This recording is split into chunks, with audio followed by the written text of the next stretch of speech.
जय हिंद मित्रांनो. तर आता मुंबई सिटीच्या फायनल कट ऑफ मध्ये बदल होऊ शकतो का? तर नक्कीच मित्रांनो, या कट ऑफ मध्ये बदल होऊ शकतो. ते कसं, तर मी सविस्तरपणे तुम्हाला समोर सांगतोच. अंशकालीनच्या जागांबद्दल मी बोलणार आहे.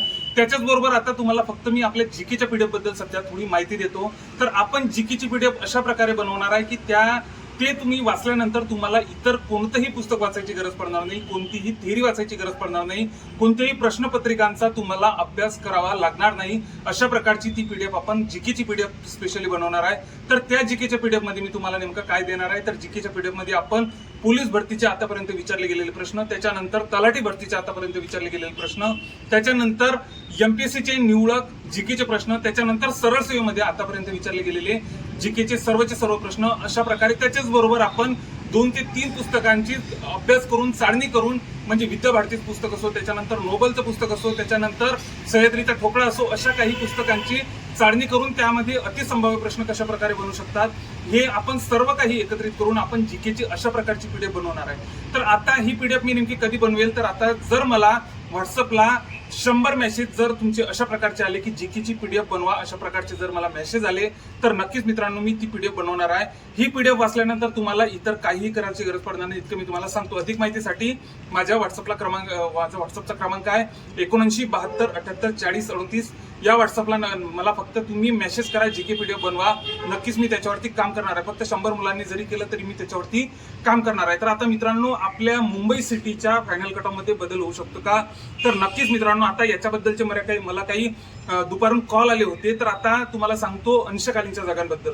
तर आता अंशकालीनच्या जागा आपल्याला माहितीच आहे की जागा जर तिथं खाली गेल्या, तिथं जर उमेदवार उपलब्ध झाला नाही, तर आपल्याला माहितीच आहे की ते आपल्या सर्वसाधारण उमेदवारांना ती जागा भेटत असते. तर आता जे सर्वसाधारण उमेदवार, आता बऱ्यापैकी मुलांचा एक प्रॉब्लेम झालेला आहे की आता त्यांच्या कॅटेगरीच्या अनाथ मुलांना अंशकालीनच्या जागा देण्यात आलेल्या आहेत, जे की आपल्याला माहितीच आहे आता मित्रांनो की अनाथला किती % आरक्षण असते, तर 1% आरक्षण असते. म्हणजे 100 जागांच्या मागे 1 जागा, अशा प्रकारचं त्यांना आरक्षण असते. पण आता विजय कॅटेगरी बद्दल मला काही कॉल आले, त्याच्यानंतर एससीबीसी बद्दल पण. त्याच्याबरोबर आता जर आपण बघितलं तर विजय कॅटेगरीचं काय झालं होतं मित्रांनो, की विजय कॅटेगरीच्या समथिंग 5 जागा अंशकालीनच्या जागा खाली गेलेल्या होत्या.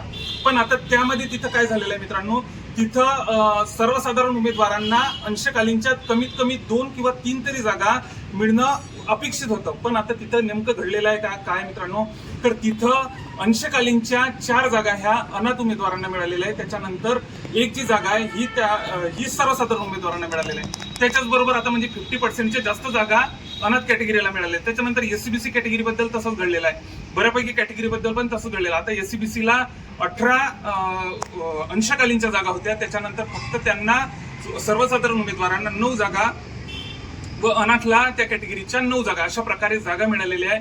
तर अशा प्रकारचा आता आणखी तुम्हाला यामध्ये काय तुम्ही तुमच्या ऑब्झर्वेशननुसार आणखी तुम्हाला यामध्ये काय आढळून येते ते नक्कीच कमेंटमध्ये नक्कीच सांगा मित्रांनो. माझ्या पण लक्षात येईल आणि आपल्या मुंबई सिटीच्या प्रत्येक उमेदवारांच्या पण नक्कीच लक्षात येईल. तर नक्कीच कमेंटमध्ये सांगा तुम्ही की नेमकं आपल्या मुंबई सिटीच्या कट ऑफ बद्दल तुमचं ऑब्झर्वेशन काय, कट ऑफ मध्ये आणखी कशा प्रकारे बदल होऊ शकता. माझ्या मते आणखी अशा प्रकारे अंशकालीनच्या जागांमुळे जर इकडे तिकडे जर जागा झाल्या, तर नक्कीच मित्रांनो आपल्या मुंबई सिटीच्या कट ऑफ मध्ये नक्कीच बदल होऊ शकतो. तुम्ही मला नक्कीच कमेंट करा तुमच्या ऑब्झर्वेशननुसार आणखी कशा प्रकारे कट ऑफ मध्ये बदल होऊ शकतो. त्याच्याच बरोबर आता अंशकालीनच्या जागांबद्दल इतकं सांगायचं होतं मला मित्रांनो. सोबतच आता तुम्ही जर आतापर्यंत आपल्या चॅनलला नवीन असाल, तर पोलीस भरतीची प्रत्येक अपडेट मी आपल्या चॅनलवर टाकतच असतो.